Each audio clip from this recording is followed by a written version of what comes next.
Oke, selamat sore Bapak Ibu, terima kasih sudah berkenan hadir.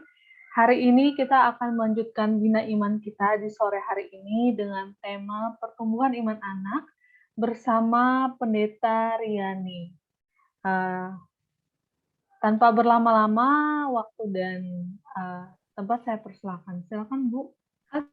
Oke, terima kasih. Siapa di antara kakak-kakak yang ikut minggu lalu ya? Minggu lalu temanya apa? Kayaknya pertumbuhan iman anak udah belum ya? Itu minggu lalu, Kak. Minggu lalu ya. Hari Ya. ini kita masuk ke ini Kak Kesa. Kita masuk ke Love and Logic. Jadi ini ada parenting terakhir untuk paket 1 ini. Jadi ini berapa orang yang ikut ya. Nah, tapi saya sebetulnya mau mereview yang lalu dulu supaya kita tidak kehilangan pelajaran berharga dari 4 yang lalu gitu ya. Sebelumnya mari kita bersama-sama berdoa kakak-kakak. Mari kita berdoa. Kami bersyukur untuk segala kesempatan yang Tuhan beri untuk kami belajar. Kami yang ingin terus belajar ya Tuhan. Pakai kami, pakai kesempatan ini untuk saling berbagi dan mengisi. Dalam Kristus kami berdoa. Amin. Oke, selamat sore kakak-kakak. Parenting kita ini berakhir hari ini. Tapi sebetulnya parenting tidak akan pernah berakhir. Selalu akan ada aja gitu yang bisa kita pelajari. Jadi ini sebetulnya akhir dari paket yang saya sebut revolusi parenting. Nah, apa itu revolusi parenting? Revolusi parenting adalah saat di mana kita mengubah paradigma kita, gitu ya, untuk masuk ke sebuah pengalaman parenting yang baru yang kita akan belajar bersama, namanya Love and Logic, gitu ya, sebagai konsultan parenting. Kita belum masuk ke konsultan parentingnya. Ini terakhir, tapi saya akan memberikan teaser atau iklan-iklan tentang Love and Logic. Nah, tapi sebelumnya, kakak-kakak, mari kita sama-sama berbagi nih. Kita sudah belajar apa aja, di mana paradigma kita atau cara berpikir kita berubah nih. Jadi pengen tahu juga nih kesaksiannya kakak-kakak sekalian gitu ya. Selama ikut parenting, bolong nggak apa-apa lah gitu ya. Tapi yang penting pokoknya belajar sesuatu gitu ya. Nah, jadi saya berharap kakak-kakak yang bersaksi bisa mengeluarkan suara atau ketikannya gitu ya. Selama kita ada di parenting ini, ada beberapa tema yang kakak-kakak pelajari gitu ya. Yaitu yang pertama, ada yang masih ingat kita belajar tentang apa? Ya. Ada yang masih ingat? Bahasa kasih. Iya, bahasa kasih. Yang pertama bahasa kasih, 5 love languages, 5 love languages gitu ya. Nah, itu kakak-kakak sudah menemukan belum bahasa cinta anaknya? Silakan siapa yang mau berbagi. Kak Kesa mungkin bisa membantu saya untuk menyebutkan nama kakak-kakaknya, mulai setiap kakak-kakaknya, untuk tahu muridnya, satu muridnya, atau satu anaknya, atau satu cucunya, dengan bahasa cintanya. Silahkan Kak Kesa. Oke, saya tunjuk aja lah ya. Ya. Mungkin ke Kak Elsa. Ya, apa nih yang Kak Elsa pelajari? Selamat sore, Kak Riani, Kak Kesha. Ya, selamat sore. Kalau di sesi 1, saya belajar untuk anak saya itu rata-rata dia di kelimanya, Kak. Oke. Iya. Ya. Kelimanya jadi apa nih ya? Jadi yang paling sebetulnya betul 5 dia suka, tapi yang paling dia minta, dia seneng, dia terima kasihin tuh yang mana, Kak? Yang paling ya, dipeluk atau sentuhan fisik berarti Kak, itu yang nomor 1. Lalu yang berikutnya waktu yang berkualitas. Dia kadang suka bilang kalau lagi WFH gitu, "Ma, kapan WFH lagi? Mau dong jangan kerja lagi." Gitu, seperti itu sih Kak Riani. Dan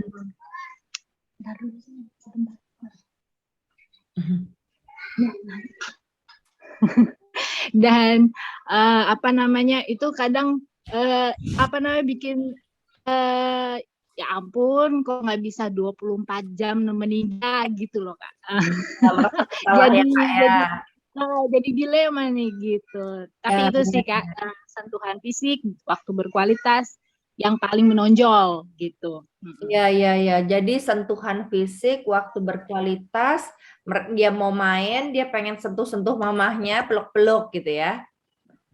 Oke, betul thank Kak. you Kak Elsa. Kak Elsa sendiri apa love language-nya kalau boleh tahu? Kalau aku sama, bisa dibilang sama. Oh, anaknya berapa? Iya. Berapa orang anaknya? Kebetulan baru satu Kak. Oh, oke. Thank you. Iya. Jadi sama ya. Usia 7 tahun. Bisa jadi nanti akan berubah, bertumbuh. Selama dia bertumbuh, dia menemukan yang lain, maka bagus sekali seperti Kak Elsa tadi bilang, berikan 5-5-nya. Sehingga nanti umur 10-12 tahun, dia bisa pilih mana yang paling dia suka. Iya. Ketika dia dapat 5-5-nya. Terima kasih. Teruskan Kak Elsa. Ya. Terima kasih. Oke, terima kasih Kak Elsa. Mungkin sekarang Kak Laura. Halo Kak Laura. Ya, Kak Laura. Ya. Iya, tentang 5 love language, kira-kira apa nih yang paling Kak Laura dapati ke anak Kak Laura atau anak sekolah minggu? Kebanyakan sih lewat sentuhan ya, love language mereka. Rata-rata kalau lagi beda gitu. Kalau kita cuman ngomong gitu ya, kurang respect mereka. Tapi kalau kita sambil ngomong, sambil sentuh, itu lebih. Wow. Iya. Oke, thank you banget.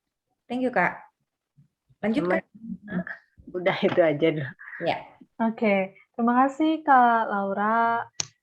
Sekarang mungkin Kak Diah. Silakan Kak Diah. Ya.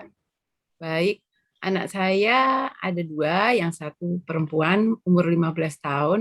Karena saya kesulitan ya untuk mengidentifikasi, saya langsung bertanya, kebetulan kan menurut saya udah dewasa ya. Iya. Dia juga sering tes itu, kebetulan kan kalau mau SMA ada tes gitu. Iya. Dia bilang dia sentuhan. Jadi sentuhan, sorry, bukan sentuhan, servis. Jadi ya, jadi dia senang buat dibantu, ditolong gitu-gitu. Terus yang kedua, cowok 12 tahun. Kalau dia itu suka sekali ya menyentuh saya, memeluk saya. Jadi saya menganggapnya yang sebelumnya itu ada tes juga, saya coba tes gitu di situ hadiah gitu. Cuma kok saya lebih lihat cenderung dia lebih ke sentuhan. Jadi ketika bangun tidur saya peluk, terus saya doain gitu, itu dia seneng gitu. Terus apa-apa tiba-tiba peluk dari belakang. Jadi itu ada 2 kemungkinan antara, tapi lebih besarnya ke sentuhan. Oh, oke. Ya, jadi sudah ditemukan dan mereka mengakuinya ya, Kak ya? Betul. Oke, silakan Kak Gisa, lanjut. Thank you Kak Dia. Berikutnya Kak Ita, silakan Kak Ita. Sore semua, kedengeran? Kedengeran. Oke. Saya anak 2, kebetulan kembar, puji Tuhan. Jadi sekarang umur 12. Kalau yang besar itu dia lebih suka dipeluk. Kalau yang kecil lebih suka kalau ngobrol personal gitu. Nah, jadi ya itu dulunya waktu kecil karena semuanya diperlakukan sama, nggak terlalu terlihat. Iya. Nah, sekarang sudah mulai nampak. Sudah mulai nampak dan dia memberi respon ya? Iya. Oke. Itu. Thank you Kak. Ya, terima kasih. Lanjut. Pak Gunawan. Ya, silakan Pak. Saya udah lewat masa lalu itu ya. Kalau anak saya sih biasanya dibisikin aja. Oh, oke. Ya dibisikin kalau tuh kadang-kadang pegang tangannya. Oke. Jadi dia biasanya mau senang lakukan. Oke. Kali ini juga kita bahasa yang mungkin terhadap anak-anak. Ya, anaknya umur berapa, Pak Gunawan? Udah 49 tahun. Ada cucu Pak Gunawan? Ada. Cucu juga sama gitu ya, kadang-kadang ya. Sukanya apa tuh cucu? Ya sama, hampir mirip sama ayahnya lah. Oh, gitu ya. Udah pernah ditanyain, Pak? Kenapa? Pernah ditanyain? Enggak. Nggak ditanya ya? Oh, oke. Ya. Kalau satu kali bisa ditanya itu menarik juga, Pak Gunawan. Kalau misalnya dia bisa menjawab yang ternyata kita nggak duga gitu ya. Sebab kadang-kadang terselip tuh kita nggak tahu dia suka, ternyata dia sukanya itu gitu. Karena kita nggak pernah memberikan sebelumnya, dia nggak tahu betapa enaknya diberikan bahasa cinta seperti itu gitu. Misalnya apakah dia suka dipeluk gitu ya, ternyata jarang dipeluk gitu ya. Jadi kalau ditanya satu kali mungkin perlu juga ya Pak Gunawan. Entah itu sudah dewasa anaknya 40 tahun atau cucunya, mereka sama-sama bisa membutuhkan itu sampai hari ini. Jadi sampai orang tua pun orang membutuhkan loh gitu. Jadi kita bisa terus kasih love language-nya gitu ya. Thank you. Terima kasih. Sama-sama. Terima kasih. Berikutnya Kak Julena. Halo Kak Julena. Ya. Oke, selamat sore semuanya. Selamat sore Ibu Riani.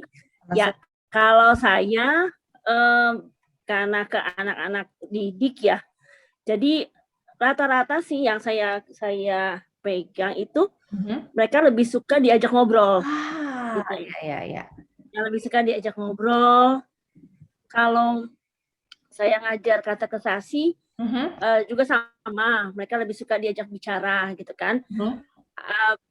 Tertentu saja yang ingin dipeluk, ingin ketika mereka lagi sedih tuh kita cukup atau saya cukup memegang tangannya lalu berdoa udah gitu. Wow. Tapi umumnya anak-anak itu diajak ngobrol gitu kan, dikasih semangat, ditanya gitu, mereka lebih suka itu gitu. Kalau yang kata kesasi sih biasanya sampai pada taraf mereka ingin dipeluk, makanya saya suka sekali kalau ke anak-anak didik yang kecil-kecil, saya bilangnya apa kabar sayang gitu. Nah kalau mereka udah dibilang sayang tuh mereka senang banget gitu kayaknya.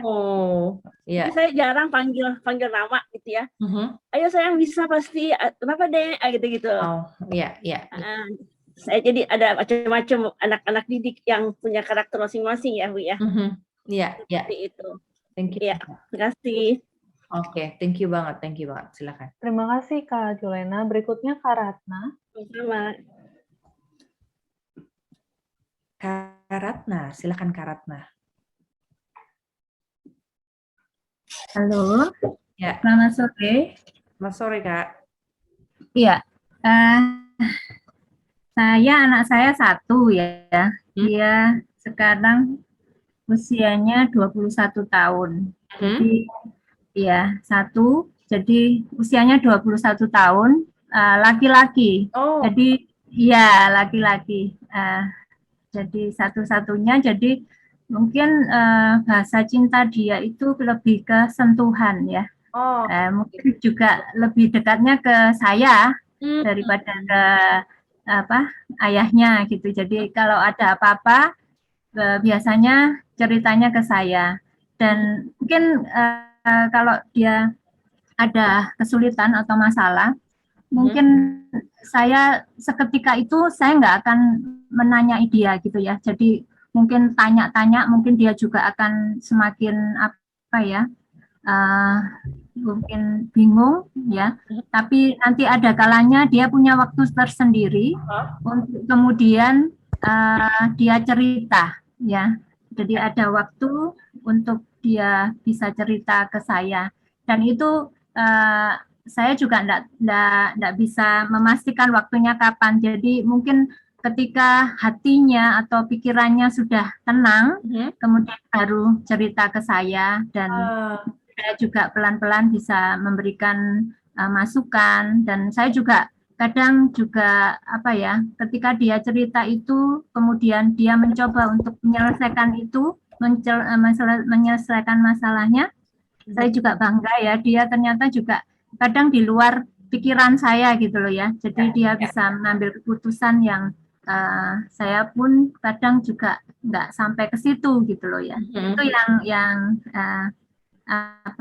saya alami bersama anak saya gitu. Ya mungkin itu yang bisa saya sharekan. Terima kasih. Terima kasih. Ya, siapa lagi? Terima kasih Kak Ratna. Berikutnya Kak Melinda. Halo semuanya, selamat sore. Mungkin aku bisa berbagi ke anak-anak sekolah minggu ya, mungkin. Jadi beberapa kali ketika mengajar ya, yang saya lihat ya, dan pernah juga tanya kepada beberapa anak itu, dan beberapa anak itu mungkin kalau saya lihatnya tentang ada yang beragam ya, tapi yang paling dominan adalah yang hadiah, terus sama yang kata-kata ya, yang membangun gitu. Nah, jadi mungkin ketika kita berinteraksi dengan mereka, nah itu yang mungkin mereka juga rindu dengarkan dari guru-guru sekolah minggu mereka. Ya, begitu aja sih. Terima kasih. Thank you. Terima kasih Kak Melinda. Berikutnya Kak Marina. Selamat sore semuanya, selamat sore Bu Riani. Ya, terima kasih. Kalau saya ke anak umur 5 tahun itu lebih ke sentuhan. Karena maunya disayang-sayang, maunya dipeluk. Kalau tidur harus dielus-elus gitu. Sama waktu. Ya, biasanya ayo mami kita main apa, jadi mau ditemenin. Ayo kita main bertiga, main apa tuh, ular tangga atau yang lain gitu. Dan sudah bisa mengingatkan kita sebagai orang dewasa, mami jangan main handphone terus. Mami jangan main terus gitu ya. Padahal kan itu sebenarnya kita kerja gitu, kerjanya memang gitu. Oke, tapi ya bersyukur di situ diingatkan gitu ya. Jadi kita juga belajar dari itu juga sih. Kalau ke murid atau ke anak-anak sekolah minggu, karena kita memang tidak bertemu secara langsung ya, biasanya ya lewat pujian ya. Pujian. Apa kabar? Kalau ditanya itu ada yang mau kalau dipuji ada yang seneng, terus ada juga yang anak tuh yang cenderung inginnya ngobrol, inginnya bercerita gitu. Jadi setiap kali ketemu tuh pasti saya ngajar kelas besar itu biasanya dia akan aku mau cerita, temen aku tuh gini-gini, sampai dia ketawa-ketawa sendiri karena mungkin ini umur 11 tahun, kelas 5 ya, sedang masanya belajar tentang remaja ya. Ciri-ciri remaja itu kalau di IPA itu kan yang ada menstruasi dan sebagainya gitu. Jadi ketika itu dia bercerita, teman aku teh tanya gitu dia ketawa. Jadi saya hanya bilang, "Oke, berarti kamu kan sekarang kan udah tahu ya, kalau misalnya belum ngerti, jangan tanya ke temen, jangan tanya ke yang lain, tanya ke ibu guru, tanya ke mami, ke papi, atau ke guru sekolah minggu, gitu kan. Jadi dapatkan informasi yang benar, karena dia sampai bertahu namanya hubungan badan dan sebagainya gitu. Terus tadi hari ini sekolah minggu dia bercerita, temen aku punya pacar, ya gitu. Jadi dia mau pokoknya tiap minggu tuh selalu bercerita tentang temennya gitu. Ya saya bilang, jadi saya bilangnya, oke, apa sih pacaran menurut kamu gitu kan? Terus kalau itu masing-masing rumah punya aturan dan sebagainya. Ya yang penting sekarang belajar. Mama aku mau nggak boleh, ya udah gitu. Jadi saya lebih ke arahin yuk kita belajar. Terus, kan kebetulan ada guru sekolah minggu yang masih muda, yang ada dokter, ada calon dokter, ada yang dapat beasiswa. Jadi dipacu untuk ke situ sih. Iya. Gitu aja. Oke. Thank you banget Kak. Terima kasih. Terima kasih Kak Marina. Berikutnya Kak Juana Marfau. Iya Kak, selamat siang. Siang Kak. Ya siang. Jadi kalau saya ya bersyukur bersyukur banget ya bisa ngikutin ini ya. Khususnya waktu pertemuan pertama itu terkait bahasa cinta, ya nggak terlalu ngeh sih awalnya, tapi aku bersyukur dikasih pemahaman ini. Karena sama seperti aku dulu bertanya di awal waktu sesi pertama, cara menemukan bahasa cinta anak itu apa? Karena anak-anak yang usia 5 tahun, 7 tahun kan semua maunya masih banyak ya. Jadi kalau Bu Riani kasih aja semua ya. Saya belajar untuk ngasih semua. Saya belajar ngasih hadiah, terus ngasih pelayanan juga, terus ngasih sentuhan, ngasih kata-kata, dan memang kalau aku lihat dia lebih suka ke sentuhan sepertinya. Lebih sentuhan dan juga ke kata-kata, karena akhirnya sekarang itu anak saya yang ke pertama itu kalau saya ke kantor harus dipeluk, kalau saya nggak peluk dia nggak mau. Mama peluk dulu, lupa peluk Bella gitu. Jadi ya aku bersyukur banget lah. Jadi paling tidak aku tahu ya jangan asal ya, jadi supaya terpenuhi kebutuhannya apa ya, kebutuhan cintanya dia. Ya terima kasih buat momen ini. Oke, sama-sama. Terima kasih Kak Julina. Berikutnya Kak Aicin. Kak Aicin, bagaimana Kak Aicin? Walaupun lagi pelayanan ya sepertinya. Oh, oke. Yang lain? Yang lain Kak Lisa. Kak Lisa, mari Kak Lisa. Apa yang dipelajari, Kak? Apakah sudah menemukan? Mari, Kak Lisa. Oke, ya. Ada lagi, Kak? Nggak ada lagi, Bu. Oke, terima kasih. Ya, kakak-kakak, bahasa cinta itu susah-susah gampang ya. Kita tahu, tapi menemukan dan memenuhinya itu yang PR banget, gitu ya. Anak saya suka juga act of service, berarti suka dikasih makanan enak, gitu ya. Pokoknya kalau udah makanan enak dibilang Tuhan baik deh, Mami, gitu ya. Terus kalau, kalau yang sentuhan, kalau anak remaja, kalau sudah remaja, dia tidak bisa sembarangan disentuh. Jadi kita perlu izin kalau mau sentuh. Boleh pegang nggak? Enggak, ya udah nggak usah pegang. Terus pegang-pegang tangannya dulu, begitu dia mau dipegang, baru pegang. Atau dia sendiri yang memegang kita nggak bisa pegang-pegang dia sembarangan gitu. Karena buat dia, tubuh itu adalah privacy. Sangat pribadi gitu ya. Nah, jadi itu bahasa cinta. Bahasa perasaan, apakah kakak-kakak sudah mahir menggunakannya? Bahasa perasaan itu kakak-kakak bisa membahasakan isi hati mereka. Seperti wheels of emotion, ada marah, ada kesel, ada terluka, ada menderita, ada sakit, ada sedih, ada kecewa, ada bangga gitu ya. Nah, please latih setiap hari kakak-kakak.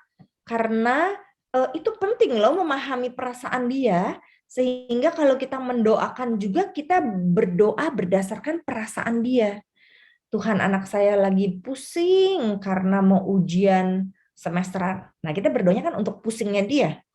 Atau Tuhan, saya prihatin sama anak saya yang masih gundah mau sekolah di mana nanti kuliahnya gitu ya. Nah, itu berdasarkan pengalaman rasa. Kalau kita nggak tahu rasanya dia, kita doa ke Tuhannya juga, Tuhan tolong Tuhan dia bingung nih gimana cara belajarnya konsentrasi. Oh, dia sedang belajar kok gitu ya, nggak sama gitu ya. Jadi sesuai dengan perasaan dia kita mendoakan dan kita mendukung dia. Yang ketiga, bicara tentang pelecehan, apakah kakak-kakak sudah berubah? Jadi katanya orang istilahnya bertobat gitu ya. Nggak melakukan kekerasan, nggak melakukan pelecehan emosi yang membuat anak merasa direndahkan dengan berbagai hal. Nah, apakah sudah berpulih? Mungkin ada yang mau sharing, ini nggak usah semuanya, silakan buka kamera atau buka audio. Siapa di antara kakak-kakak yang merasa sudah ada perubahan? Aduh, sejak ikut parenting saya tuh enggak begini lagi. Silakan.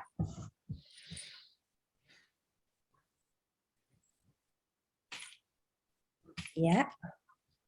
Apakah perlu dipanggil sama Kak Keisa? Silakan, Kak. Saya boleh, Bu? Ya, silakan. Silakan. Ya.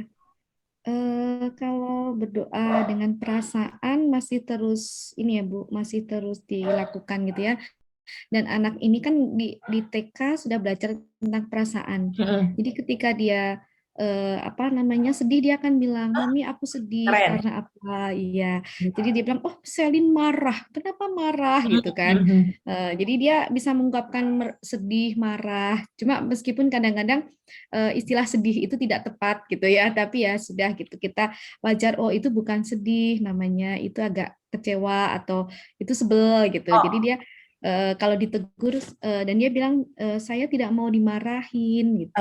Ya. Si anak tuh saya bilang saya tidak mau dimarahin. Terus kemudian tobat dengan kata-kata, iya Bu, sudah dilakukan ya. Meskipun kadang-kadang itu mau keceplosan, jadi diingetin lagi gitu ya. Kan ya namanya Selin. Ada temen yang panggilnya Sel. Lama-lama enak juga ya Sel. Tapi dia bisa ngomong, Selin tidak suka dipanggil Sel. Jadi maunya dipanggil apa gitu kan? Selin gitu. Jadi ketika kita mau panggil, oh ya dia nggak mau Sel gitu. Jadi harus lengkap Selin gitu. Terus kalau misalnya kata-kata ya kadang-kadang kita tuh jujur suka nakut-nakutin atau tanda kutip supaya tertib, jadi suka apa sih?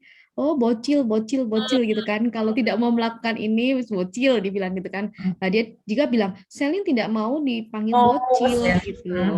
Ya, jadi akhirnya ketika kita mau memberikan perintah ya kita nggak ngancem gitu aja sih Bu, tapi terus berjuang gitu.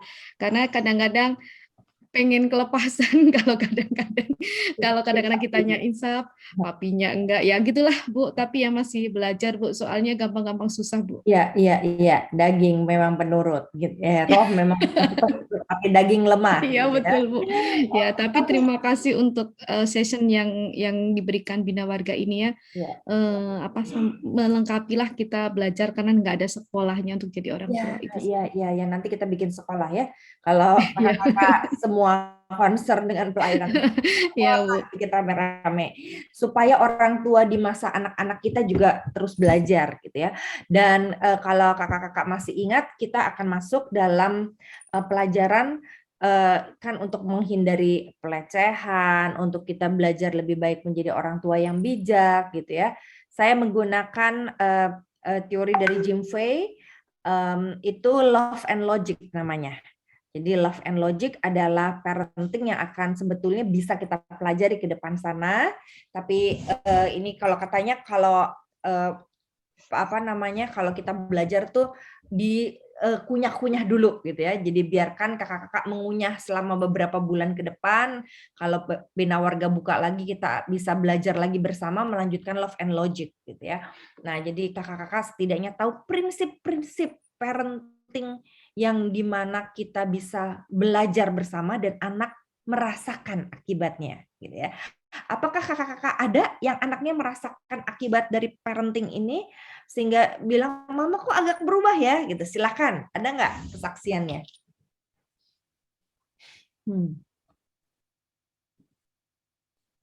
Ada pengalaman berubah? Mama kok berubah ya?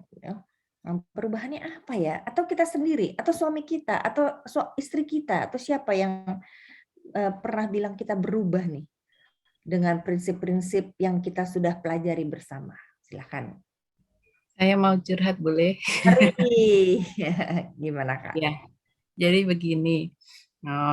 Kebetulan kan minggu lalu saya nggak ikut. Nah itu saya tadi sedikit ada menyinggung ada masalah dengan anak saya ya. Itu kan kumpul keluarga besar gitu. Anak saya ini memang saya perjuangan ya karena anak yang kedua ini edik gadget gitu ya.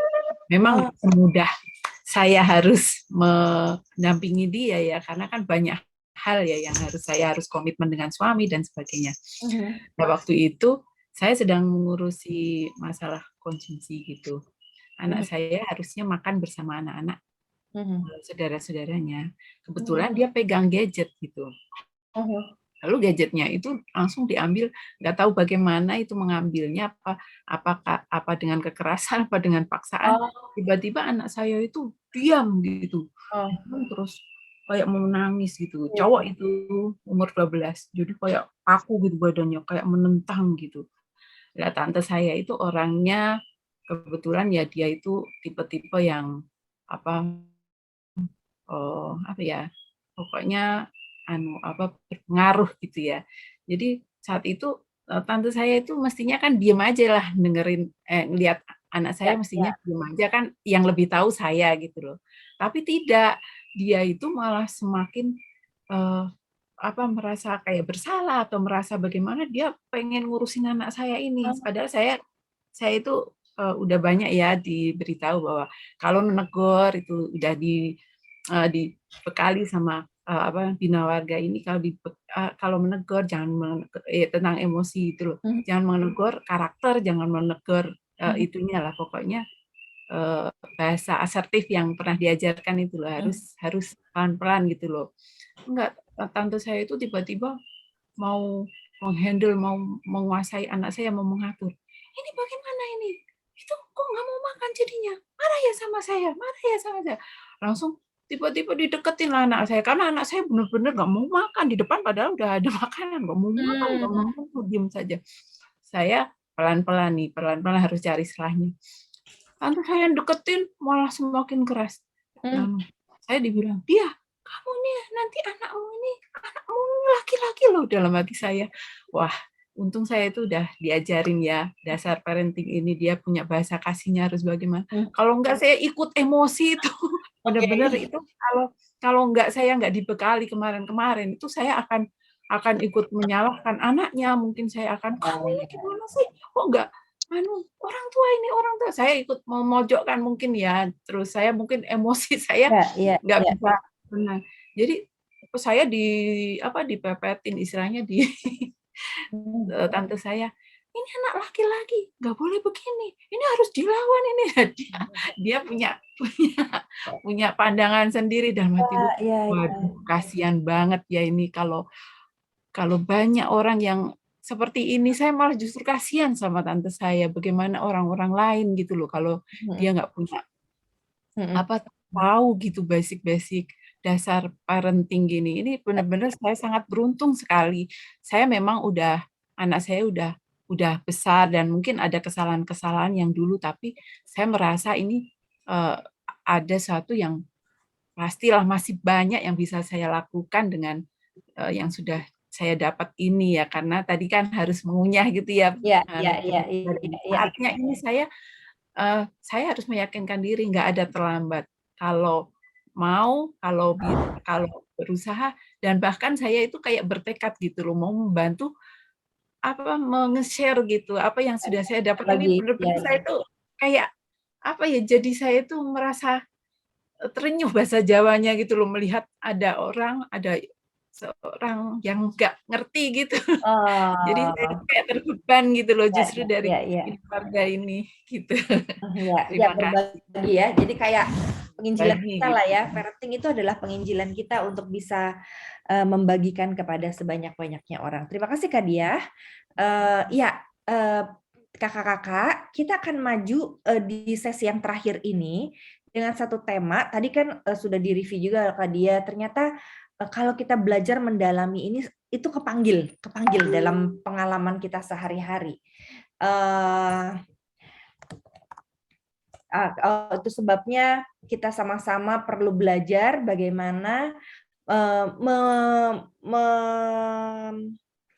merenungkan prinsip-prinsip yang ada dalam parenting ini. Oke, kita sama-sama akan review tentang yang namanya love and logic gitu ya. Apa itu love and logic? Jadi ini teori-teori aja gitu ya. Sehingga akhirnya mari kita sama-sama pelajari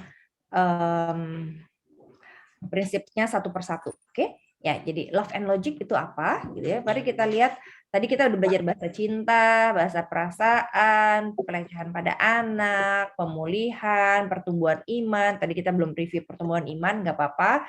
Semoga kakak-kakak merasa bertumbuh juga imannya dengan bukan hanya peduli pada diri sendiri tapi pada orang lain. Itu inti dari pertumbuhan iman, dan membuat anak merasa dicinta sepenuh hati. Nah, yang terakhir kita bicara tentang love and logic. Love and logic ini banyak prinsip-prinsip yang kita lo pelajari nih satu persatu. Jadi hari ini hanya iklannya aja untuk belajar Love and Logic. Kalau ada kesempatan kita belajarin lagi Love and Logic gitu. Tapi apa sih Love and Logic itu gitu ya? Atau bahasa lain menjadi orang tua konsultan. Jadi consultant parenting gitu ya, consultant parent. Seperti apa sih Love and Logic gitu? Apa itu Love and Logic? Yang pertama love. Jadi kakak-kakak perlu tahu kita kan sayang ya semua sama anak kita, sama murid kita gitu. Secara logika. Jadi betul nggak sayang di hati? Betul. Aduh, kalau anak saya sampai sakit, anak saya jatuh, saya juga ikut rasa sedih gitu ya. Nah, ini love. Love yang sampai membuat kita merasakan yang dia rasa. Tapi apa maksudnya Love and Logic? Nah, prinsip Love and Logic adalah love mengizinkan anak untuk mengalami kegagalan, tapi dengan dukungan cinta kita. Di sini ada yang nggak setuju? Kadang-kadang kan kita berpikirnya, aduh kalau bisa jangan sampai gagal nih anak, jangan sampai nggak naik kelas, jangan sampai jatuh, jangan sampai sakit, jangan sampai nangis, jangan sampai terluka, jangan sampai patah hati, jangan sampai dilecehkan orang gitu ya. Kita berpikir pokoknya jangan, kenapa? Karena saya sayang sama kamu. Nah, kita buka cara berpikir kita untuk melihat bahwa sesungguhnya yang namanya cinta juga memberikan izin, mengizinkan anak, memberi kesempatan kepada anak untuk gagal. Tapi ada dukungan yang penuh cinta dari kita. Kenapa sih anak itu boleh gagal? Karena dunia ini sangat jahat, kakak-kakak. Jadi anak kita akan berhadapan dengan dunia yang jahat, kejam, lalu juga nggak adil. Kalau sejak kecil dia mengalami kegagalan, kekejaman, bukan kita yang kejam ya, bukan kita yang nggak adil, bukan kita yang galak, bukan kita yang keras, tapi ketika dia menghadapi dunia yang keras di sekolah, teman-teman yang tidak adil, guru yang mungkin tidak yang pilih kasih, dia akan mulai belajar yang namanya ada gagal, ada sukses. Dan kalau dia gagal, dia punya orang tua untuk menolong dia dan memberi dukungan. Saya nih yang akan sayang kamu kalau kamu jatuh. Nggak apa-apa jatuh.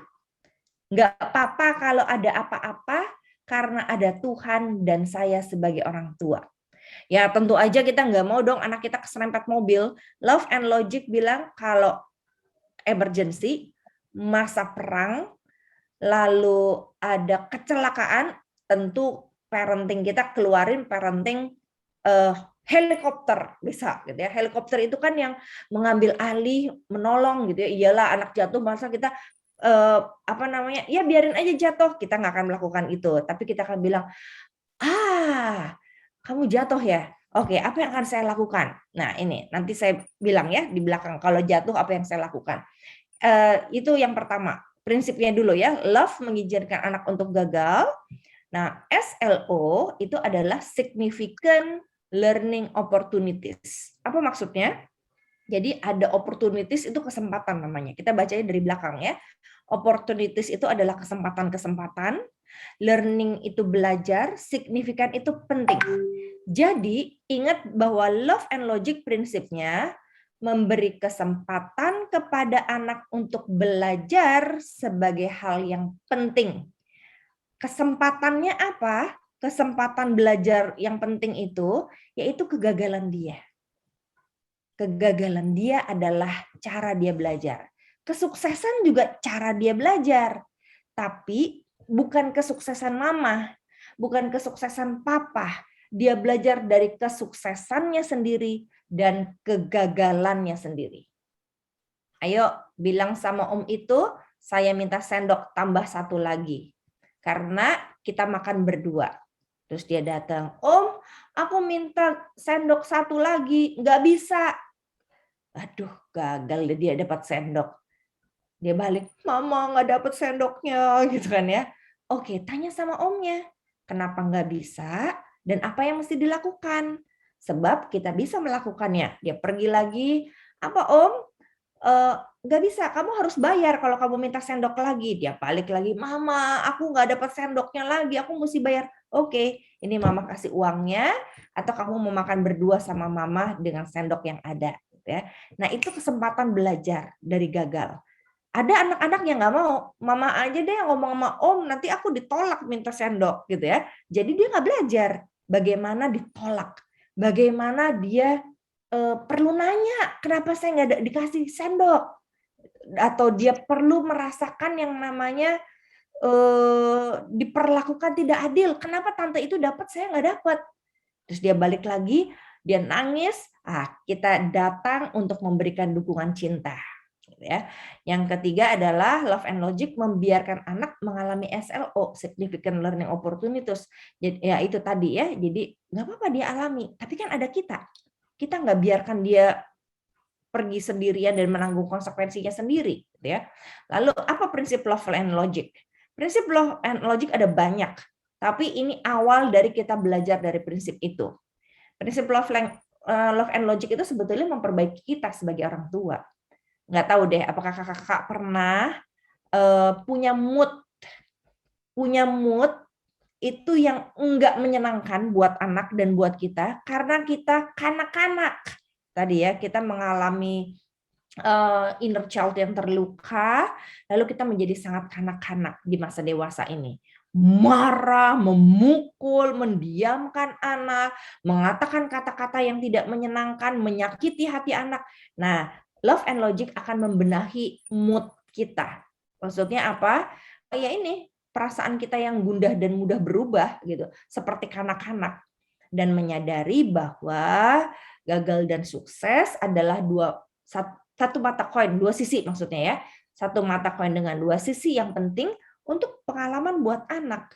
Jadi anak akan memilih sukses sendiri, gagalnya sendiri, lalu dia akan alami itu bersama dengan kita yang menolong dia. Yang ketiga, prinsip love and logic, membiarkan anak mengalami konsekuensi dari pilihan. Jadi pilihannya nggak banyak. Pilihan yang diberikan oleh love and logic itu enggak sebebas-bebasnya. Kita nggak bilang silakan mau ngapain aja dalam hidup ini. Enggak. Kita nanti akan tuntun dia sedikit demi sedikit dengan logika, dengan cinta. Jadi nggak dibiarin aja gitu ya. Nah, jadi oke. Ada 4, tadi bicara tentang love and logic ya. Love-nya berarti mendidik dengan cinta, menolong anak dengan cinta saat anak gagal. Sementara logiknya adalah memberi kesempatan pada anak untuk menerima logika dari konsekuensi sehingga dia tahu kalau melakukan A, akibatnya B. Kalau melakukan C, akibatnya D. Kalau saya tidak melakukan E, akibatnya F. Kalau saya memaksakan diri melakukan Z, maka dapat X sebagai akibatnya. Nah ini penting. Itu pakai logika. Kalau nggak ada logikanya atau kita nggak memberitahukan konsekuensinya, mereka nggak ngerti. Jadi tetap ada BO, bimbingan orang tua dengan logika kita, karena kita mencintai dia. Oke, jadi belajarnya prinsipnya dari pilihan dan konsekuensi. Ini kata kuncinya kakak-kakak. Jadi kalau saya pakai love and logic, apa prinsipnya? Oh ya, ada pilihan, ada konsekuensi. Pilihan yang terbatas dan akibat dari pilihan itu. Pilihannya 1-2, konsekuensinya 1-2. Pilihannya terbatas, konsekuensinya terbatas. Ini terus nanti akan kita pelajari, tapi prinsipnya ada banyak, gitu ya. Nah, 4 kaki dari love and logic. Jadi 4 kaki-kaki ini ya, apa aja nih ya? Ini kita akan pelajari satu-satu. Bagaimana anak belajar untuk membangun self concept. Jadi perlu loh anak itu tahu, oh saya ini Riani, saya ini adik dari 3 bersaudara dan paling kecil. Maka saya perlu belajar siapa saya. Saya tahu siapa ayah saya tahu apa kesulitan keluarga kami. Nah itu ada self concept. Jadi, oh kamu orang tuanya ini, iya. Kamu bisa nggak keliling? Bisa. Nah saya tahu tuh, saya punya self concept. Konsep terhadap diri saya, apa yang saya punya, apa yang saya nggak punya. apa yang saya bisa, apa yang tidak saya bisa. Yang pertama self concept ya. Kedua, berbagi self control dan pengambilan keputusan. Kaki-kakinya adalah menawarkan empati dan konsekuensi. Lalu keempat, berbagi pikiran atau penyelesaian masalah. Nah, ini prinsip-prinsip dari Love and Logic. Semoga kakak-kakak dari ini aja udah kebayang, oh berarti saya panjang belajarnya, tapi nggak apa-apa, kita belajar hal yang sederhana dulu. Dari 4 kaki ini, maka kita membangun anak untuk menjadi anak yang bertanggung jawab. Nah, ini dari saya, ini prinsipnya Love and Logic, jadi kakak-kakak bisa pakai ini untuk satu, jangan lupa kalau punya anak, anak perlu punya self concept gitu ya. Yang kedua, kalau punya anak, anak perlu berbagi kontrol dan pengambilan keputusan. Jadi bukan kakak-kakak yang ambil keputusan untuk dia. Kamu, kita di restoran, kamu mau makan apa? Nggak tahu deh, terserah mama. Kamu harus pilih. Kita bilangnya kan harus dan jangan, padahal kita menghindar itu ya. Harus pilih mau apa? Ya udah, aku mau kentang goreng aja. Kok kentang goreng? Kalau kentang goreng kan itu karbo. Jadi kamu makan apa nanti nggak ada gizinya? Loh, katanya terserah aku. Tapi sekarang mama yang menentukan. Nah, hati-hati. Berbagi kontrol nggak seperti itu. Sehingga anak bisa mengambil keputusan. Ada caranya. Gitu ya. Yang ketiga, menawarkan empati dan konsekuensi. Jadi, begitu anak, waduh mama aku jatuh. Aduh, oke, jatuhnya di mana? Gimana sakitnya? Oh, di sini. Oke, apa rasanya? Itu ada empati di situ. Nanti kita belajar empati ya. Dan konsekuensi dari itu. Yang keempat, berbagi pikiran dan penyelesaian masalah. Jadi orang tua juga perlu bagi ini pikirannya. Begini loh, menurut mama ada 2 pilihan sekolah. Sekolah ini dan sekolah ini. Kalau kamu sekolah di Z, maka kamu akan merasakan ini. Kalau sekolah di X, kamu akan mengalami ini. Kamu mau pilih yang mana? Nah, ini berbagi pikiran. Untuk akhirnya nanti bisa menyelesaikan masalah sejak kecil. Sejak kecil, bukan sejak dewasa, udah terlambat. Jadi sejak kecil kita mengajak anak untuk seperti ini. Nah, begini kakak-kakak, silahkan kalau ada yang mau bertanya dari sini. Saya belum angkat dulu. Kita perlu banyak tanya jawab, karena kalau enggak, ini akan menjadi teori aja. Silahkan kakak-kakak, ada pertanyaan kah? Saya mau tanya, Bu. Mari silahkan. Bu, untuk membangun self konsep ke anak balita itu gimana ya, Bu? Oke, membangun self concept kepada anak balita. Jadi di masa balita ada beberapa hal yang mereka bisa belajar sejak dini, gitu ya. Nah, apa yang perlu dipelajari sejak dini? Kalau kakak-kakak lihat, apakah ini kelihatan? Coba saya ambil lagi. Apakah kakak kelihatan ini? Ya, Bu. Kelihatan, Bu. Ya, jadi self concept anak balita sederhana, nggak bisa banyak-banyak. Nah, misalnya ini ada 5 ya yang membangun self concept. Ada social, ada nilai-nilai, ada kepercayaan, ada abilities, kemampuan, ada goals, gitu ya. Self concept itu kan siapa diri saya kan, konsep siapa diri saya. Saya pernah bertemu dengan seorang anak berusia 3 tahun waktu makan bersama di sebuah TK gitu ya. Sebuah itulah perkumpulan anak-anak yang Kristen semua, jadi bikin sebuah sekolah untuk belajar karakter gitu ya. Nah, si anak itu begitu duduk, oke sekarang ada ulang tahun, kita akan bagi-bagi kue. Ya, siapa yang mau kue? Terus anak itu langsung tunjuk tangan, dia bilang begini, Kevin mau kue? Terus dia jawab begini, Bu, itu kuenya ada telurnya atau tidak? Oh, ada kayaknya Kevin. Kenapa Kevin? Aku alergi telur, katanya.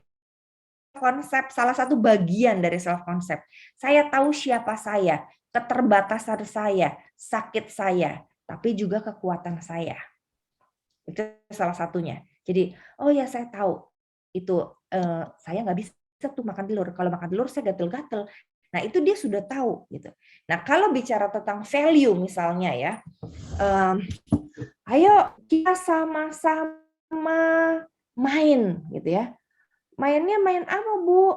Mainnya kita akan main keluar ke taman, lalu kita semua akan main sama-sama gandengan tangan. Terus dia mulai, kata mama saya, saya nggak boleh main di luar kalau nggak pakai masker, karena itu berbahaya buat kesehatan saya. Gitu.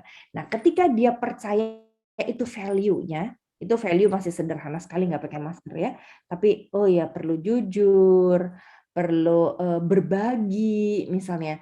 Tahu kata mama atau kata ke bu guru, dia biasanya masih pakai kata orang gitu ya. Kalau kata mama, kalau aku makannya sedikit, aku nggak perlu ambil banyak-banyak. Nah itu value. Jadi gabungan antara keempatnya ini. Atau goal misalnya, yuk kita jalan-jalan. Terus anak TK bisa bilang, biasanya kalau jam segini aku makan dulu, baru bisa jalan-jalan. Nah itu goal.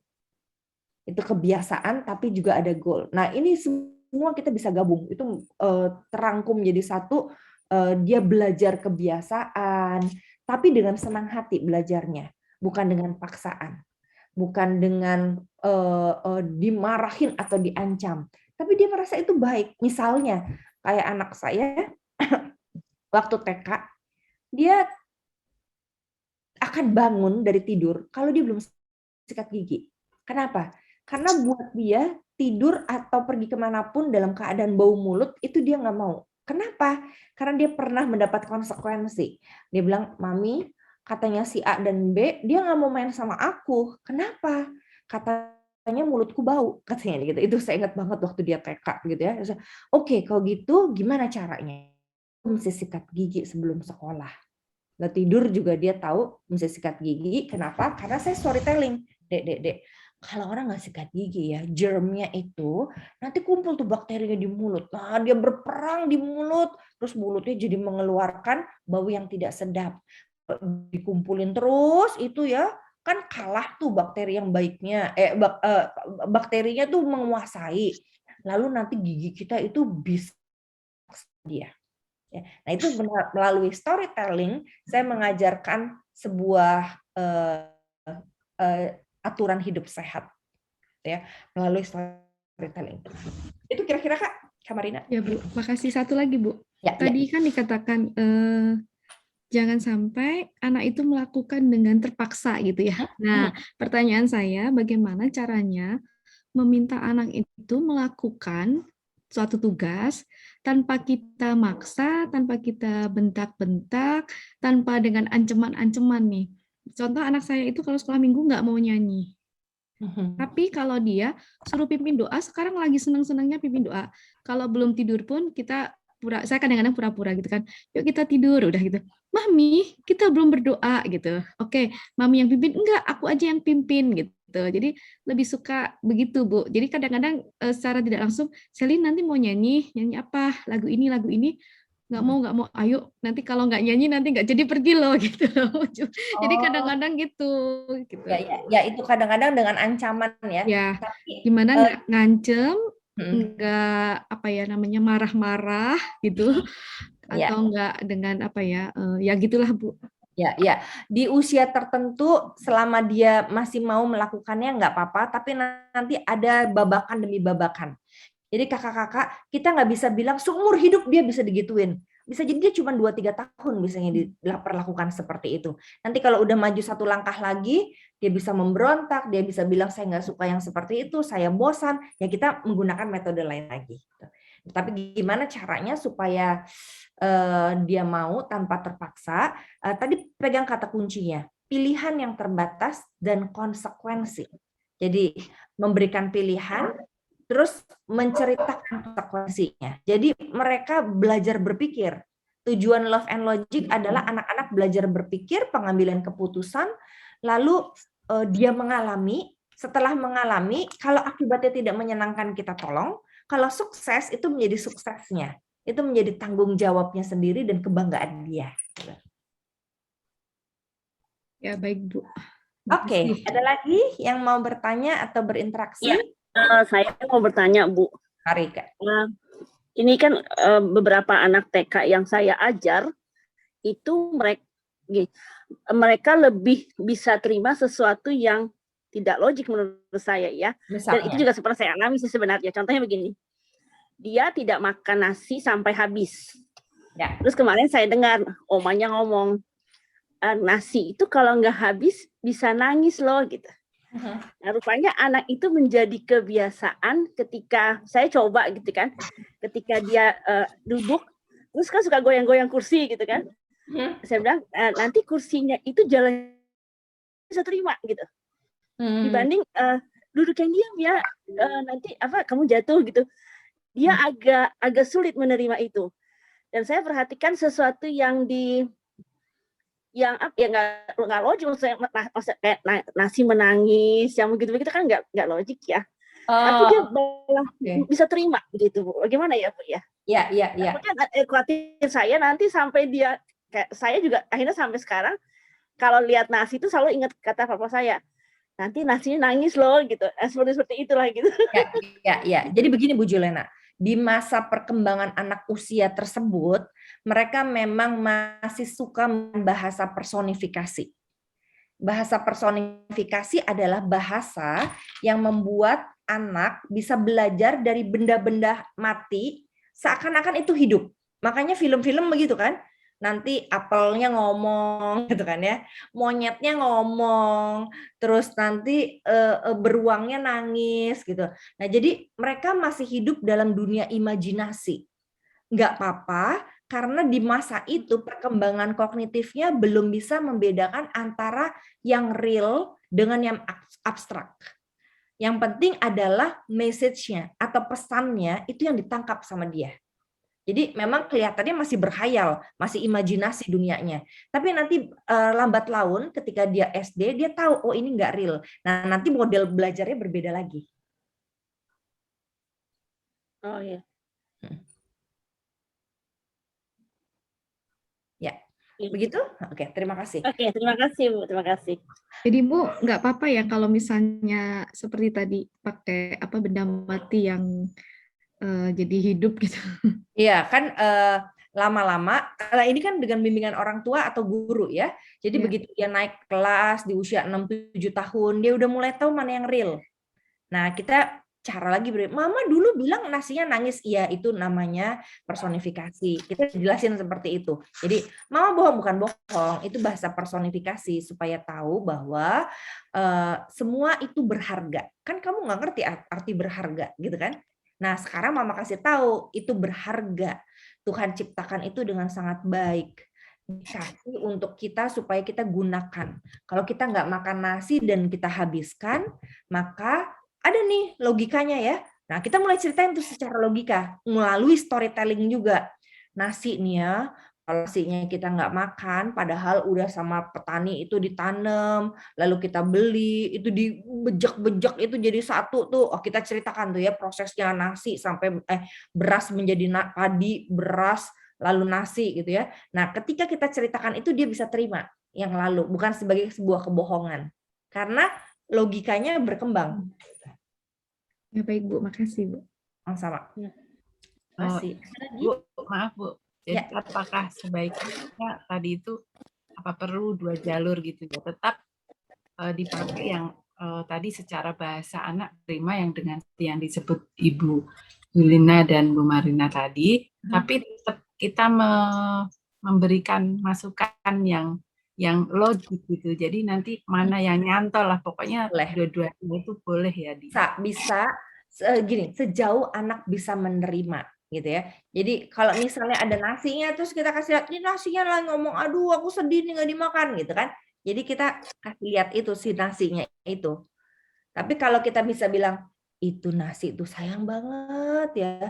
Dari Pak Petani, ini kamu lihat nih Pak Petaninya. Nah, itu storytelling namanya, menceritakan asal mulanya. Itu lebih bagus lagi. Dan diperlukan guru serta orang tua yang lebih logik lagi, yang lebih pinter lagi untuk menjelaskan. Kan kalau orang-orang tua kan nggak bisa menjelaskan, jadi dia pakai perumpamaan. Kan? Nah, perumpamaan itu yang akhirnya dibawa terus karena nggak pernah diperbaiki. Begitu bertambahnya usia dan matangnya kognitif mereka, perkembangan kognitif mereka. Tapi kalau kita tahu, kita akan dampingi terus sampai kalau dia berkembang, oke kalau gitu metodenya berbeda lagi nih, saya mesti ceritakan. Tapi Bu, maaf saya sambung lagi, kalau misalnya kita saya kemarin ditanya gini sama anak TK itu, Miss, saya ini dapat hadiah karena saya rajin belajar. Jadi saya dapat dari center class. Miss percaya nggak sama center class? Aduh, saya bilang center class Kak Uli Miss nggak percaya. Ada Miss katanya. Jadi dia ngotot gitu bahwa center class itu ada. Sedangkan satu sisi saya berpikir kalau dari kecil dalam tanda kutip seperti kita berbohong itu akan dia bawa ya menurut saya ya gitu ya. Dan dia akan berpikir sampai nanti center class tuh ada loh gitu. Nah, itu yang satu sisi kan anak kecil itu gampang menerima dan menyerap ya. Iya. Jadi begini, simbol dari sinterklas itu nggak apa-apa kita nyatakan, itu fun. Tapi latar belakang dari sinterklas, kenapa dia ada, nggak taunya dari surga sana pakai kereta kuda gitu ya, itu kan bagian dari dongeng. Nah kita kan juga banyak mendongeng waktu TK. Jadi biarkan dia, jadi gini, belief-nya dia itu tuh pasti sangat terbatas, Kak. Jangan khawatir, dia akan belief itu kalau kita memberikan pengalaman dan pemahaman iman lebih impresi. Nah, ini yang perlu kita perhatikan. Pemahaman dan cerita tentang iman perlu lebih banyak. Maka saya lebih memilih cerita sebelum tidur, cerita Alkitab daripada cerita dongeng, karena itu kan yang lebih meresap. Gitu. Tapi bahwa kita menceritakan sebuah dongeng itu bagus untuk pembentukan imajinasi mereka.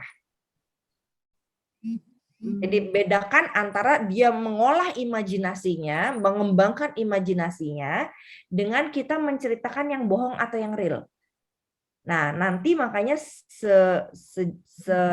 tambahnya dengan bertambahnya usia, kita bisa menceritakan kisah nyata. Maka anak-anak SD mulai kelas 3 aja, mereka nggak suka dongeng.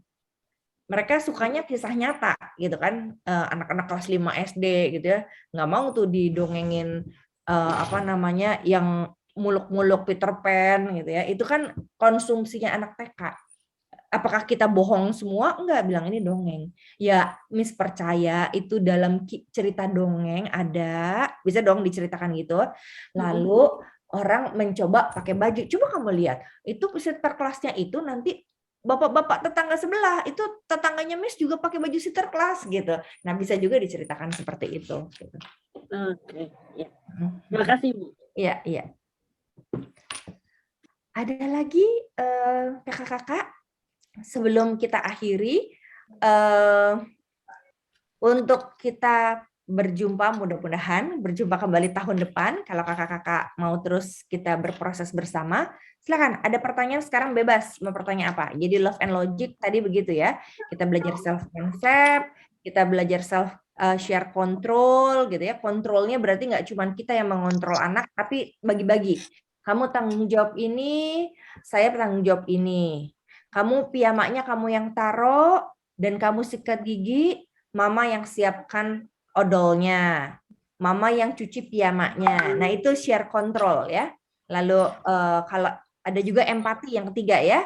Empati itu berarti kata-kata yang mengekspresikan kita merasakan apa yang dia rasa. Saya bagikan ininya ya. Saya bagikan sepintas tentang prinsip-prinsip tersebut kepada kakak-kakak sehingga kita tahu seperti apa itu. Yang pertama adalah tadi self concept. Self concept tadi udah tahu ya. Yang kedua share control. Share control itu berarti kita memberikan pilihan-pilihan terbatas ya. Jadi bukan pilihan-pilihan yang sebebas-bebasnya. Salah satunya, kamu mau sekarang tidur atau mau nunggu 15 menit lagi baru tidur. Nah, itu share control. Share control tuh saya mau sebetulnya dia tidur, tapi saya nggak mau kontrol dia nih seluruhnya. Maka saya memberi kesempatan kepada dia untuk memilih apa yang dia mau, tapi terbatas. Jadi pilihannya adalah tidur sekarang apa 15 menit lagi. Nah, itu pilihannya ya. Atau kamu pengen pakai sekarang jaket kamu kalau di tempat dingin gitu ya, atau kamu mau bawa aja nanti kalau kamu kedinginan pakai sekarang atau dibawa aja mami, oke bawa aja nanti kalau dingin dipakai ya, oke mami gitu kan ya. Nah itu itu share control namanya. Oke, yang ketiga adalah empati. Empati itu berarti kita tidak kasar pada anak, kita memberikan kata-kata yang singkat, manis, dan diulang-ulang gitu ya. Aduh iya, ingat bahasa perasaan, aduh iya memang nggak enak, sakit ya, sakit kakinya ya. Nah, itu diulang-ulang singkat dan manis, lalu ekspresikan empati sebelum kita marah atau menerima konsekuensi. Jadi, aduh sakit ya kakinya. Kita kan udah mau marah nih ya, dibilang jangan lari-lari, kok dia lari, jatuh, udah jatuh. Nah, terus kan dia nangis kan datang ke kita, gitu ya. Nah, lalu yang selanjutnya gunakan kata yang terbatas dan stop mengkuliahi anak, gitu ya. Jadi yang sampai kita mengkuliahi anak, kata-kata terbatas, aduh iya emang nggak enak ya jatuh sampai kakinya perih ya. Yuk kita cuci. Mau dicuci atau mau dipakai alkohol, nah gitu ya. Mau dikasih obat betadin atau mau dikasih arak obat, nah udah. Jadi kita kasihkan pilihan yang terbatas. Jadi itu namanya empati. Ada beda antara empati dengan simpati. Kalau empati itu I feel your pain. Kalau simpati, aduh sorry ya sakit ya. Gitu. Kalau beda ya. Kalau empati kan, aduh saya ikut merasakan nih. Aduh ya nggak enak banget ya. Itu kalau simpati di kognitif kita. Nah yang terakhir share thinking katanya. Share thinking tuh kita berbagi pikiran kita. Oke, menurut kamu gimana? Menurut kamu ideku gimana? Menurut kamu bagus yang ini atau yang itu? Yuk kita mau lakukan yang mana? Yang itu apa yang ini? Nah, itu share thinking.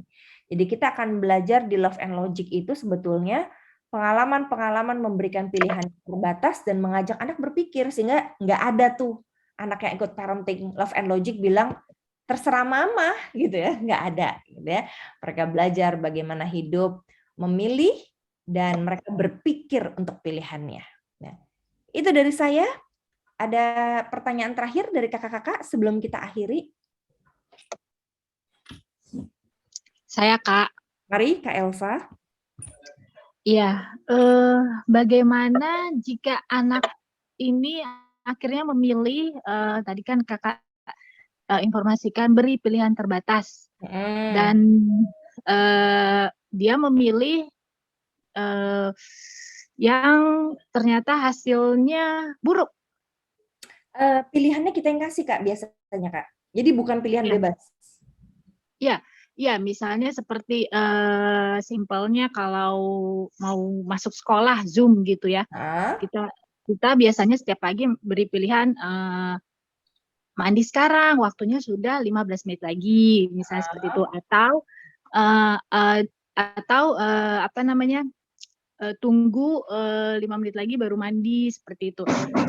Sampai akhirnya dia ya bergeraknya lambat gitu Kak, sampai akhirnya ya terlambat lah gitu, terlambat, agenda yang sudah di-share dia nggak bisa tulis lagi di bukunya gitu. Nah, terus sampai akhirnya kita bilang, loh ini agendanya nggak ditulis kenapa gitu. Iya tadi terlambat. Oh terus bagaimana penyelesaiannya? Bingung dia menyelesaikannya gitu kan. Lalu kita informasikan, ayo kita telepon salah satu teman gitu untuk di-share agendanya.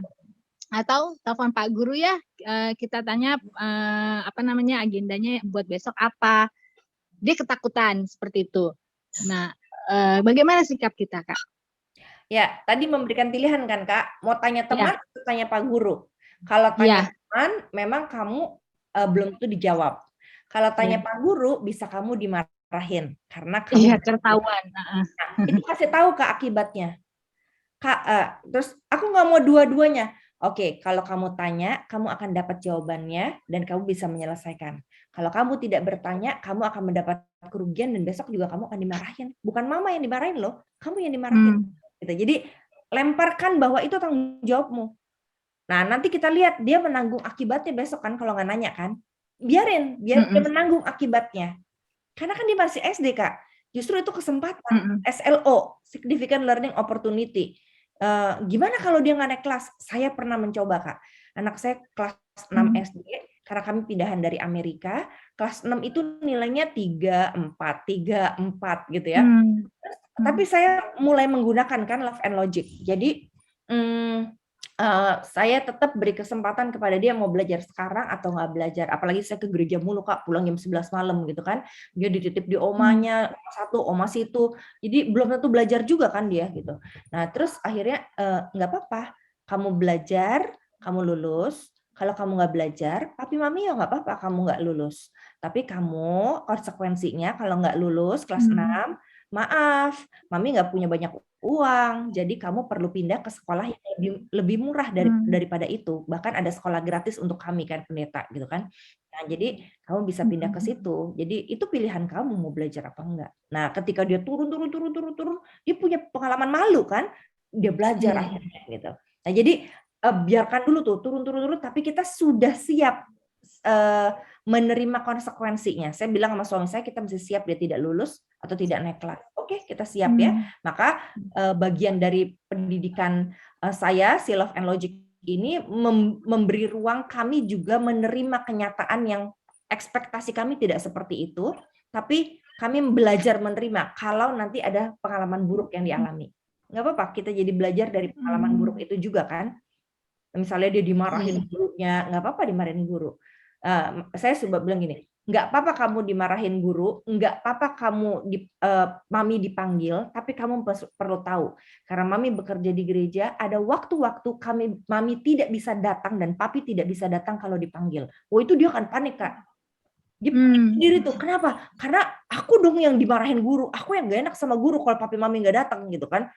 Biar kasih kesempatan dia untuk menanggung akibatnya. Tapi kita nggak ketakutan. Nah, yang membuat anak berani untuk melawan, sebetulnya karena dia tahu kita panik. Dan kita yang akan menanggung akibatnya. Jadi, ya biarin aja mami yang pusing. Nggak mau mami yang pusing, biarin aja. Ngapain saya pusing gitu kan. Nah, kita balik. Oh, kalau kamu nggak buat PR dan mami nggak bisa antar ke sekolah, berarti kamu yang nanggung akibatnya nanti. Itu bukan kerugian mami loh. Gitu. Jadi bilangnya gitu, itu bukan kerugian mami loh. Itu kerugian kamu. Nah, tekankan pada dia itu kerugian kamu. Kalau kamu nggak naik kelas, kerugiannya. Nanti kan nggak apa-apa aku nggak naik kelas. Oke, tapi kamu perlu tahu ya, uang mami terbatas dan papi terbatas. Ada kesempatan kamu belajar di sini, harga sekian. Nah, nanti kalau kamu nggak naik kelas, kamu mesti pindah ke sekolah ini karena ini lebih murah. Jadi papi mami nggak bisa nih tabung uang untuk kamu nggak naik kelas terus. Ya nggak apa-apa, kamu yang belajar. Gitu. Jadi kitanya besar hati, Kak, untuk menanggung konsekuensi. Tapi kita ingat dia, bukan mengancam loh, bukan mengancam ya. Mengancam adalah kamu nggak sekolah loh. Kalau itu cuma ada satu pilihan, kamu nggak sekolah kalau nggak naik kelas. Tapi saya bilang kalau kamu nggak naik kelas, kamu nggak bisa di sini, kamu perlu pilih di sini atau di sini. Nah itu kan jadi ada pilihan selalu. Jadi di saat dia mengulanginya lagi ya nggak apa-apa gitu ya. Kita harus tetap tenang ya, Kak. Berarti kadang-kadang mereka akan menanggung itu sampai kurang lebih 3 kali, Kak. Itu tapi untuk yang memang ingin memberontak sekali ya. Tapi kitanya perlu tetap tenang dan tidak emosional. Nah, itu. PR kita. Makanya tadi kan aku bilang di presentasiku, kadang kita ada mood kekanak-kanakan kan. Itu yang membuat mereka akhirnya melawan kita, bukan bertanggung jawab. Pokoknya biar aja, biar susah, biar mami marah, biar mami yang nanggung, biar mami yang nanti malu di depan orang karena mami marahin aku, biar aja dia malu gitu. Jadi kayak bales-balesan kan. Aku ditekan mami, aku menderita, ya biar mami malu kalau aku nggak melakukan. Mami yang ngalamin susah juga kan. Jadi dia nggak mau dong, saya susah ditekan mami nggak susah, ya biar aja saya susah dan mami susah gitu. Nah akhirnya sampai dia dewasa, dia akan selalu melawannya orang tua kalau kita tidak belajar SLO dan tidak belajar Love and Logic. Misalnya, yang buruknya nih, kalau kita nggak ajarin nih Love and Logic sejak kecil, kalau dia selalu ditekan, dimarahin, diatur, dan kita memberikan konsekuensi hukuman kepada mereka, terus dia pacaran terus dia hamil. Siapa yang malu? Kita kan? Dia tahu kalau dia hamil, kita yang malu. Misalnya, Kalau dia misalnya gini, salah satu ancaman gitu ya, yang diberikan, oke, aku mati aja, atau aku nggak sekolah aja gitu. Dia tahu nih kalau aku melakukan itu, lu malu, lu susah, lu ngalamin konsekuensi masyarakat. Akhirnya dia sedang sebetulnya powerful di hadapan kita. Ini bicara postkolonial kan? Karena kita powerful ke dia, maka dia sekarang balas dengan dia powerful. Kalau gue bikin malu, lo berarti kan lo yang nggak enak kan? Nah, lo yang powerless gitu. Nah, akhirnya balas-balasan. Iya, iya. Oke, Kak, terima kasih. Oke, semoga kita semua diberi kebesaran hati untuk menjalani proses yang tidak mudah gitu ya, tapi percayalah, orang tua yang smart, orang tua yang bijak, orang tua yang menggunakan logikanya untuk mencintai anak, mereka akan respect sama kita. Cuman kita mesti pinter nih, belajar makanya perlu gitu ya.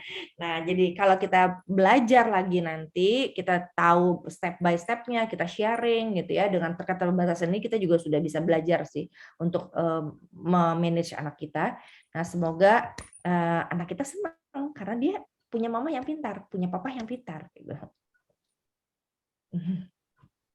Oke, adakah dia mau nanya lagi? Iya, tadi saya dapat apa ya, dari yang biasanya itu kalau nggak sebebal banget ya satu kali bisa ya, bebal tanda kutip. Jadi kalau pengalaman saya itu justru seperti hal untuk pola apa ya, hidup seperti pola makan, kesehatan gitu loh. Jadi yang saya alami itu justru yang misalnya dia melupakan waktu makan gitu, nggak disiplin makan. Jadi saya mungkin kurang komunikatif ya tadi yang beri pilihan terbatas tuh. Jadi anak saya itu beberapa kali harus sakit kan. Jadi mungkin saya ya terima kasih tadi diingatkan.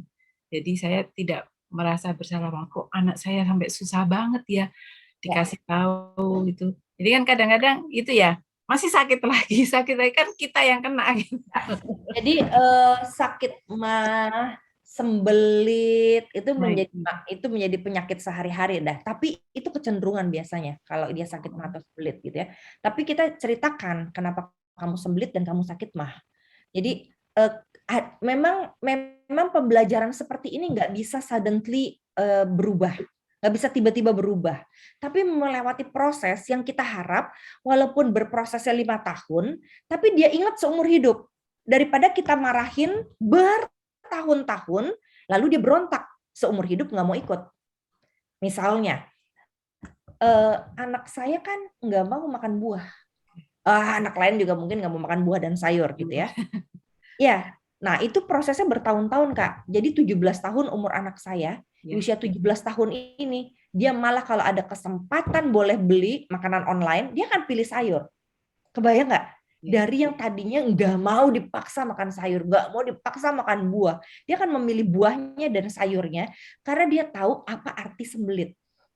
Dia tahu bagaimana pup berdarah, misalnya gitu ya. Gak banyak sih, ambeien dikit lah gitu ya, tapi kecil banget gitu ya. Jadi kalau konsekuensi kecil itu pada waktu kecil itu dia terima, dia nggak akan yang besar sampai berdarah-darah gitu. Jadi sempat sedikit gitu ya, sempat sedikit sakit, terus kan segera kita obati. Kalau dia mau, kalau dia nggak mau nggak apa-apa, saya bilang silahkan aja berdarah-darah dan dia pasti nggak mau gitu kan ya. Jadi percayalah kalau kita tahu jalur berpikirnya dan memberitahu anak, dia merasa aman karena kita ini nggak sedang lagi dikontrol sama orang tua, tapi orang tua lagi menolong saya untuk mengolah diri saya, bertanggung jawab. Jadi bukan kita lagi ngancem kan. Jadi kalau misalnya kadang-kadang saya mesti bilang gini, aduh boleh nggak jam beli itu sayurnya, soalnya itu mahal, saya bilang gitu. Maka dia bilang iya, terus salad gitu kan, terus kayak iya tapi itu enak mami, perutku jadi enak katanya gitu ya. Iya Kak Icin nggak apa-apa. Jadi akhirnya sudah besar baru dia menyadari banyak hal. Jadi nggak apa-apa, proses kita sama anak kan sampai udah umur remaja. Jadi nah bagaimana masalah disiplin? Masalah disiplin itu sebetulnya turunan dari budaya postkolonial, di mana powerful powerless mesti disiplin, kalau nggak didisiplin berontak kan orang-orang kolonial gitu kan. Si penjajah itu kan harus bikin anak buahnya atau koloninya itu disiplin, supaya kalau mereka keluar dari disiplin, mereka kan berontak dan demo. Nah, sebetulnya apakah disiplin hal yang paling utama dalam hidup? Maaf aja, pilihan saya adalah disiplin bukan yang paling utama, tapi mengalami cinta Tuhan, terus mereka bertanggung jawab dalam hidup, sehingga akhirnya dia akan melakukan itu sepenuh hati, dan dia akan mendisiplin dirinya sendiri. Misalnya, saya tidak pernah suruh anak saya belajar, tapi hari ini dia punya jadwal belajar, karena dia tahu konsekuensinya. Karena dia ingin mencapai kemenangan nilai misalnya. Nah, itu terjadi, itu prosesnya panjang loh, 17 tahun kakak-kakak. Tapi akhirnya sekarang menuai hasil. Jadi saya nggak pernah paksa dia belajar. Kadang-kadang saya bilang, dia tidur, Mbak, ya tidur. Saya bilang gitu. Ngapain belajar mulu? Saya bilang gitu. Nggak bisa, Mami, saya mesti dapat uang 100 nih, gitu ya. Akhirnya dibalik tuh. Justru saya menjadi challenger seringkali. Dia udah nggak usah belajar deh, kamu kan udah dapat, dia waktu di Amerika dia dapat tiket boleh tidak bikin PR, tiket dari 5 dari gurunya karena dia bagus PR-nya. Nah, Dek, kan itu ada tiket 5 nggak pernah dipakai, udah nggak usah buat PR, kita jalan-jalan. Nggak bisa, Mami, aku harus selesaikan PR ini gitu. Wah, ini maminya jadi provokator nih gitu ya. Tapi di situ saya melihat, oh dia belajar tanggung jawab. Oke, kakak-kakak. Terima kasih. Terima kasih untuk kebersamaan kita. Terima kasih untuk sharingnya kakak-kakak. Terima kasih untuk pertanyaan yang juga membentuk saya untuk juga belajar terus menjadi orang tua yang bijak, orang tua yang mencintai, dan bisa juga menjadi fasilitator yang juga semoga menjadi berkat. Ya. Demikian kita tutup dalam doa, Kak Kaisa ya. Oh iya Bu. Sebelum ya. Silakan. Maaf Bu, sebelum menutup dalam doa, ada beberapa pengumuman yang akan diberikan. Terima kasih untuk kakak-kakak yang sudah bergabung dalam Bina Iman sepanjang beberapa minggu. Bina Parenting maksudnya. Dan untuk evaluasinya, saya akan mengirimkannya di chat box. Bapak Ibu diharapkan untuk mengisi evaluasinya karena untuk kepentingan pelayanan ke depan.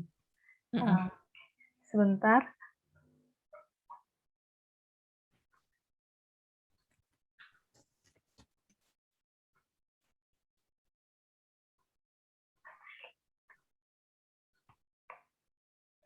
Silakan diisi Bapak Ibu, dan sebelum berakhir, saya persilakan Pendeta Riani untuk menutup dengan doa.